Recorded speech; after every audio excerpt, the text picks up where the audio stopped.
Community and social connection is the most important intervention for your health. So if you want more community, you got to put yourself out there. Participate in community events. Go to workshops, go to local clubs, go to meetups, find like-minded individuals. Even if you go to a group of 100 and you find one and you can connect to that person, you've already started the process of healing your nervous system. And we know a healthy nervous system equals a healthy immune system, which equals healthy hormones. So many mental and physical health issues can be rooted right back down to the nervous system. And that nervous system needs food, and the food for the nervous system is social connection. Hello everyone, and welcome to this knowledge bomb segment of Heal Thyself. Today we delve into a fundamental aspect of human existence, the profound impact of community and connection on our health. We'll explore our evolutionary roots, the biological imperatives of social bonds, and the consequence of modern disconnection. And I'm going to give you practical steps to rekindle meaningful relationships in your life. I'm telling you right now, this is such an important show.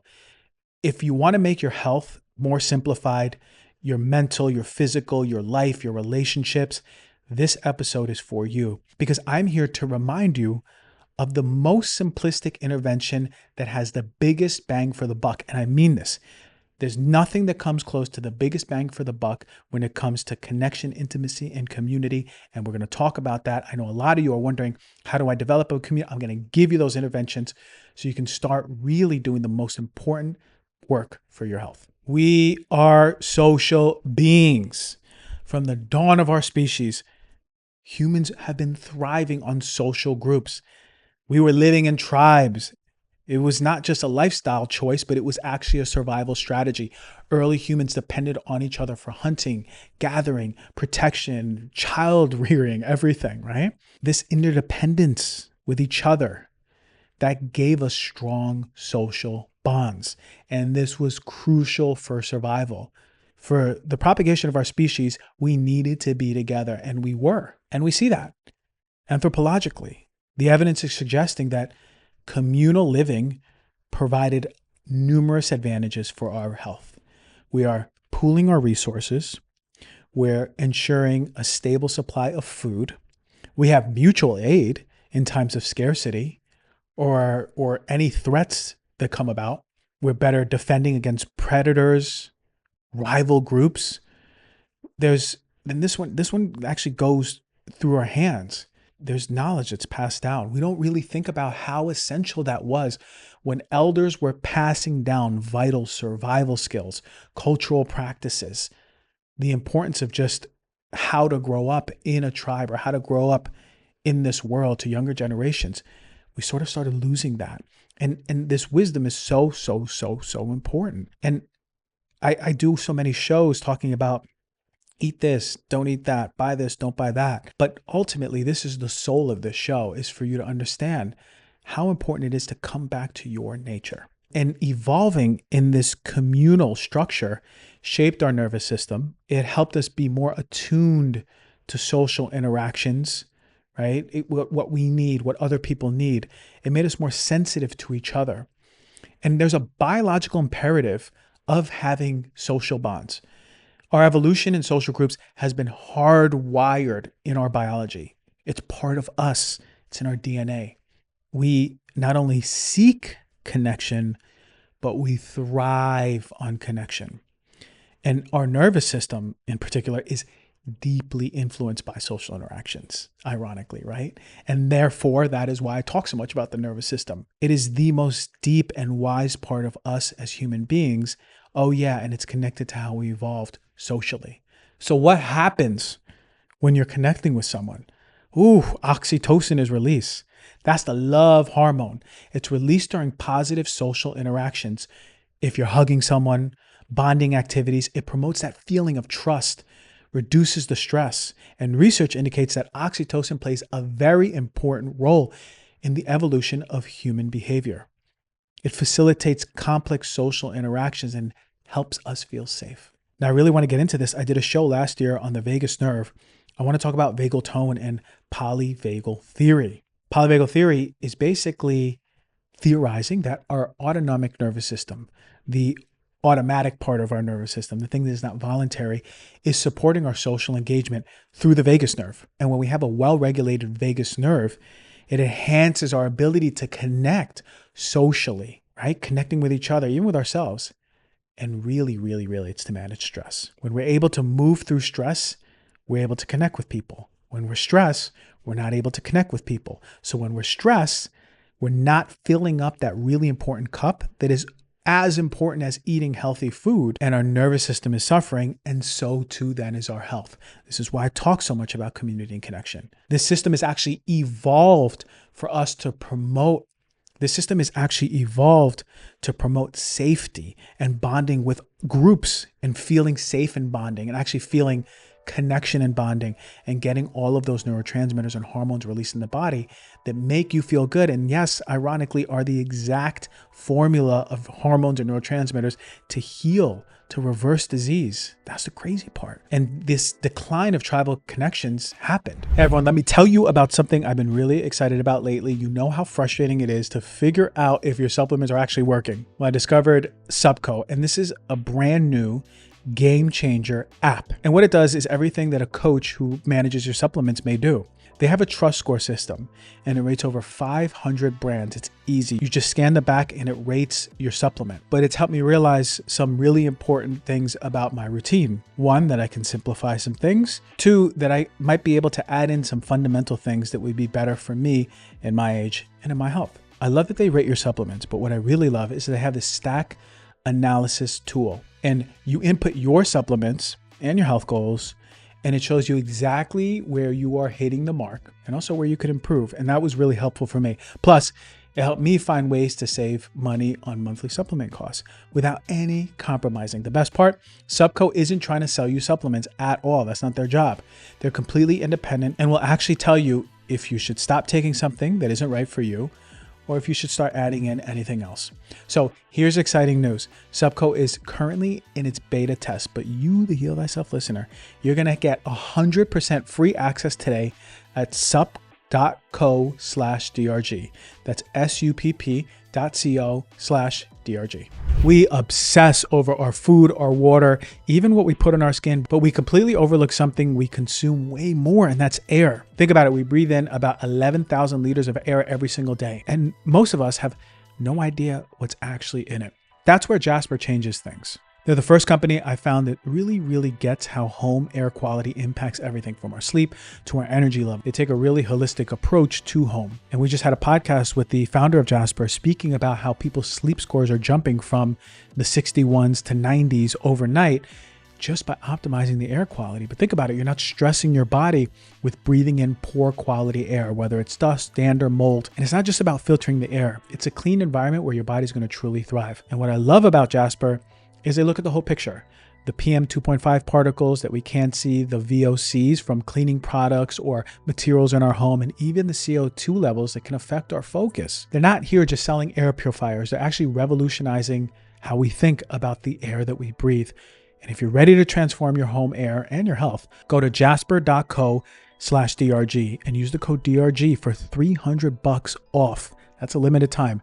That is jaspr.co/DRG, and the code is DRG. As we evolved, especially into post-industrial revolution, there was a key shift that happened. We had these close-knit communities, and now we moved into this individualistic lifestyle. Right? Nothing wrong with that. We haven't necessarily adapted to that individualistic lifestyle, even if our great-grandfather was doing it. Our biological systems still want to live connected to each other.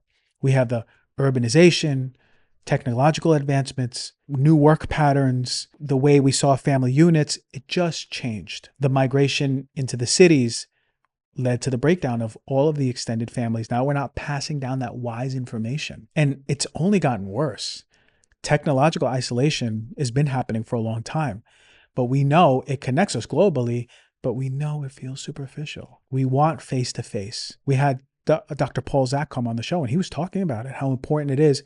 Even getting on a Zoom is more important than getting on a call, because we're reducing our face-to-face time, and it is so important for our nervous system and thus our overall physical and mental health. When I say nervous system, I want you to just think health. So, and not only that, we have different work demands. Families are spending less time together, definitely with friends. Social bonds are eroding, but what have we gained? Well, yeah, we have more autonomy. We have diverse social networks through technology. We definitely have broader access to information, but we have lost the sense of belonging. We have weakened our support system. We've increased that feeling of isolation. And modern research is showing the critical importance of social connection and just your overall health. That isolation is going to lead to poor mental health. Strong social ties are associated with lower rates of depression and anxiety, and loneliness can lead to an increased stress and mental health disorders, but it's also physical health. Social isolation has been linked to risks for cardiovascular disease, immune dysfunction like autoimmune disease and inflammation. And the CDC, the Center for Disease Control and Prevention, they actually highlight that social isolation and loneliness can lead to serious health conditions. And not only that, if you don't have close social bonds, you die faster. Individuals with robust social networks tend to live longer.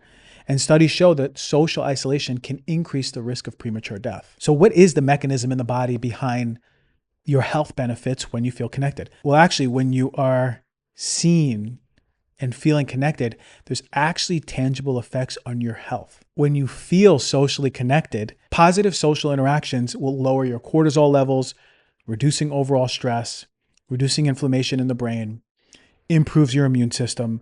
Better social support will enhance immune function and resiliency against illness.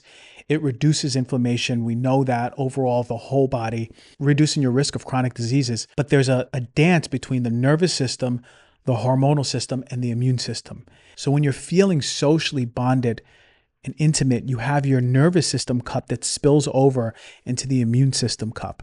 And the immune system becomes more robust and able to fight illness. And then that spills over into your hormones. But they all play together. And a lot of the mechanism is behind inflammation. But what are the consequences of loneliness? When you're not connected to anyone, you have automatically an elevated level of stress. Loneliness, that's going to put your stress response because your body is telling you, don't be alone. It isn't safe. Unfortunately, for people who are alone, we are social creatures. We need to be with other people because it calms down our system, especially when those people are well regulated and safe. But that's going to increase the risk of cardiovascular disease. Your immune system suppression, chronic loneliness is for sure impaired with immune dysfunction. More individuals are going to become more susceptible. We have inflammatory responses. That's going to lead to every single disease you could possibly think of. But really, I don't want to just give concepts. I want to build on practicality. How can you create a community in today's fast-paced world? Community and social connection is the most important intervention for your health. So if you want more community, you got to put yourself out there. Participate in community events. Go to workshops. Go to local clubs. Go to meetups. Find like-minded individuals. Even if you go to a group of 100 and you find one and you can connect to that person, you've already started the process of healing your nervous system. And we know a healthy nervous system equals a healthy immune system, which equals healthy hormones. So many mental and physical health issues can be rooted right back down to the nervous system. And that nervous system needs food. And the food for the nervous system is social connection. Another thing you can do is prioritize face-to-face interactions. Maybe it's now not the time to call someone. Maybe it's the time to Zoom someone, FaceTime someone. Maybe it's the time if they're in your town or close to you. Hey, let's just meet up for coffee. Let's not do a phone call. Let's meet. That matters, especially with friends and family. It's going to strengthen the bonds that are already there, that exist. So if you want to start with one person, if you feel lonely, start with one person, right? A family member, a cousin, maybe mom or dad. Just start re-strengthening and building that bond. It will change so much for you, I promise you. And ironically, leverage technology. Use digital platforms to actually maintain relationships use digital platforms where you can maintain or even rekindle a relationship or a friendship, right? Ensure that they're complementing you, but they're not replacing those real world interactions, because that's really, really important. You want to make sure that they're working for you and you ain't working for it. And Dr. Paul Zak was on the show recently. He said, get a dog. Get a dog, get an animal. You will make friends really quick. Here's the beautiful thing. If you feel lonely, know that you are far and beyond not the only person that feels that. It is an epidemic. A lot of people feel, actually more people feel lonely. And understand that we all live with this biological imperative in our body to connect. We can't help it. We want to connect with people. Even the people that don't want, they look like they hate everyone and they live in the middle of the woods on a mountain and they don't want to see anyone. They still in their body want to connect. It's necessary.